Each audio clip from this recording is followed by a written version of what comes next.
ফেনী সীমান্তে পুশিন, অবৈধ অতিক্রম ও চোরাচালান ঠেকাতে সর্বোচ্চ সতর্ক অবস্থায় রয়েছে বর্ডার গার্ড বাংলাদেশ বিজিবি। রোববার সকালে ফেনী ব্যাটালিয়ন ৮ বিজিবি অধিনায়ক lieutenant colonel M Zillur Rahman এক প্রেস বিজ্ঞপ্তির মাধ্যমে এই তথ্য জানান।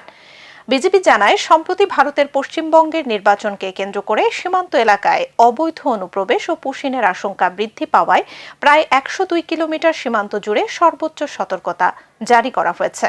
সীমান্তবর্তী গুরুত্বপূর্ণ পয়েন্টসমূহে ২৪ ঘণ্টা টহল ও নজরদারি জোরদার করা হয়েছে। সব বিওপি ও টহল দলকে দেওয়া হয়েছে বিশেষ নির্দেশনা। একই সঙ্গে সীমান্ত এলাকায় অতিরিক্ত মোবাইল পেট্রোল, ফুট পেট্রোল, বিশেষ অভিযান এবং গুরুত্বপূর্ণ ও সন্দেহভাজন পয়েন্টগুলোতে নিবিড় পর্যবেক্ষণ কার্যক্রম পরিচালনা করা হচ্ছে। বিশেষ করে মাদকদ্রব্য, গবাদি পশু, ভারতীয় বিভিন্ন পণ্য সহ অন্যান্য চোরাচালান সামগ্রী পাচার প্রতিরোধে গোয়েন্দা নজরদারিও বাড়ানো হয়েছে।